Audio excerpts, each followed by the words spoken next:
To bring balance to the Force, because I made a video the other day titled 10 Things Players Hate About Capital Supremacy, with the hate in all caps, let's think of that one as the Sith. Today, I've decided to make the opposite. 10 things players love about Capital Supremacy. This time, love in all caps. This one can be the Jedi. Hey everyone, it's Andrew. Let's do the show. Number 1, Clone Wars only. For now, with only a single map available, Capital Supremacy is only playable during the Clone Wars on Geonosis. This is going to stay the case, as the Battlefront 2 roadmap features 3 pre-existing Clone Wars era locations to be added to Capital Supremacy. Now, I know, the prequels cop a lot of crap for some of the writing. I don't like sand.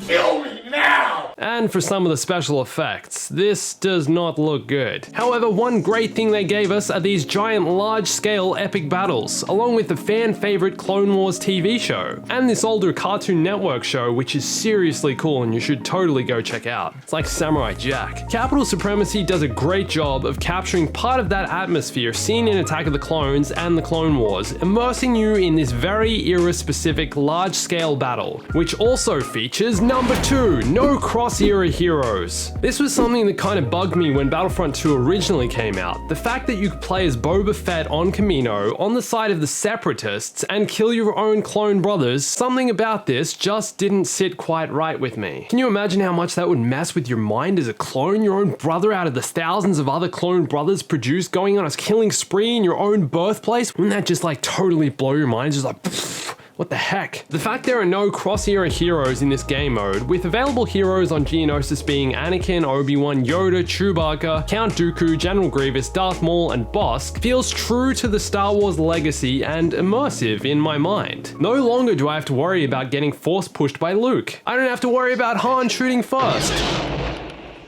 Or about being angrily cut in half by some kid named Kylo. Finally, I feel like I'm fully immersed in that high-definition Star Wars fantasy I've been dreaming of for years. Alright, so it's not perfect, but it's getting closer. Number 3, BX Commander Droids and ARC Troopers. I think lots of people will agree these two classes are two of the greatest reinforcements added to Battlefront 2. First of all, let me talk about something I've been waiting for in Battlefront 2 for a long time. Dual wield. There is something so satisfying about dual wielding blasters into battle, feeling like Captain Rex, rolling my way around the battlefront, outgunning enemies with my faster rate of fire. And now that these are here and the dual wield mechanic is built into the game, I'm hopeful we'll see this bounty hunter make an appearance at some stage. Star Wars Bounty Hunter was one of my favorite childhood games, just because Django was and still is such a fun character to play as. Now, in my opinion, the BX Commando Droid's Vibroblade is one of the most satisfying weapons to use in the whole of Battlefront 2. There is something so awesome about being able to chain this ability with the BX Droid's smokescreen, then dash through the smoke to carve up an enemy. There's actually an unpopular opinion going around at the moment that the inclusion of BX Commando Droids in the game was a better choice than Droidicus. Not sure if I agree with that one, but if they can put one of them in the game, then... ¿Por qué no los dos?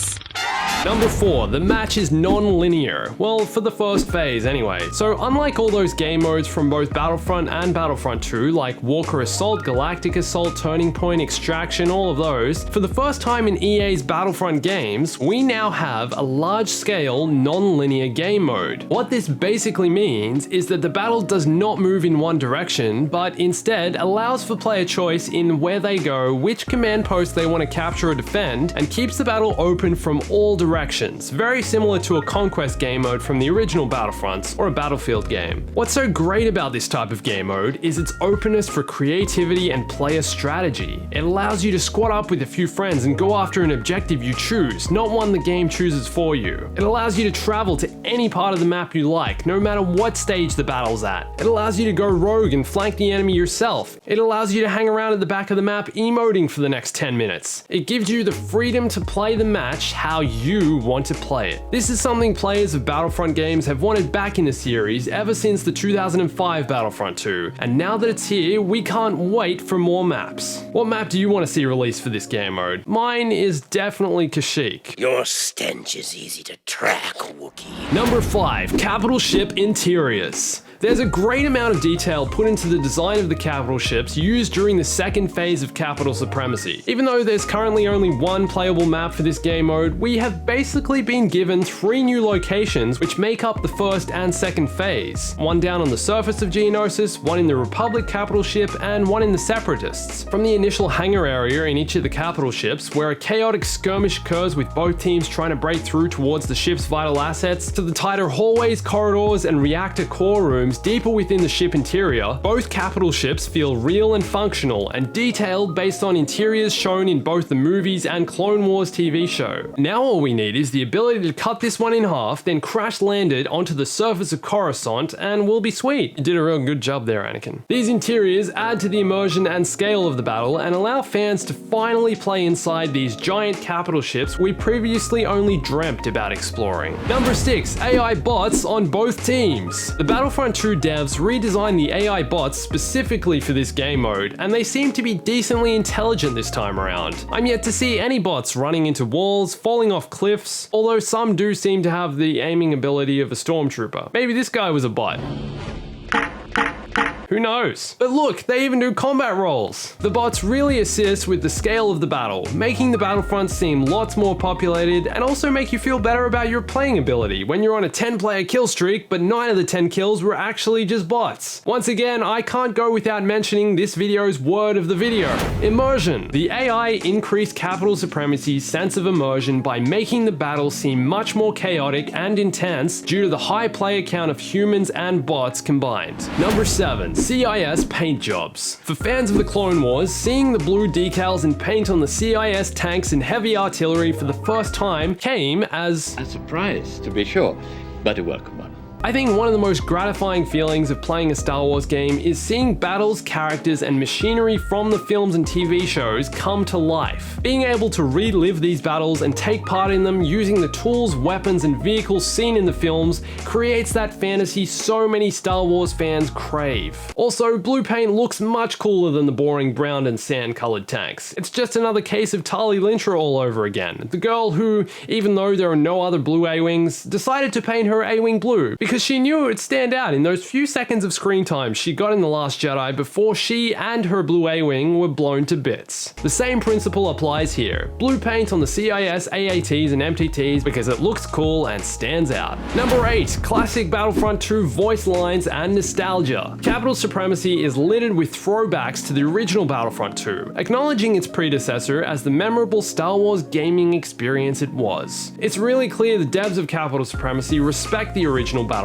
2, as they've thrown in some very similar announcer voice lines about command posts and the stage of the match to the ones in the original Battlefront 2. Our forces have taken control of a command post. The enemy has taken a command post. Not only that, as you've probably noticed by now, the command posts are exactly the same as they were in Battlefront 2, except now there's a few extra pixels. This and this are 14 years apart. Pretty cool, right? In the distance of the map, there's also a destroyed hard cell class interstellar transport, which someone most definitely stood too close to while it was being destroyed and was crushed, similar to the one in the old Battlefront 2. These, along with the Phase 1 clone troopers running all around the map, create just enough old Battlefront 2 nostalgia to satisfy the sentimental fool inside of all of us, while keeping gameplay fresh and new. Sentimental fool. Number 9, long matches. Some people have been dying for this since the beginning, others didn't realize it was something they needed in their Star Wars gaming experience until it arrived. Long matches are great for keeping your head in a Star Wars battle. There's more scope to a long battle, they require more commitment, and make winning seem like it's more important than ever. No one wants to play a game that lasts for over an hour, then lose. What a waste of an hour! Long matches really give players the opportunity to experience a larger, higher stakes game, and feel like they're doing their part to save the galaxy. Or destroy it, I guess it depends which team you're on. And sure, not everyone's a fan, not everyone wants to spend a large portion of their allocated gaming time in one match, but for those who are, Capital Supremacy delivers. And now for the final point of this video,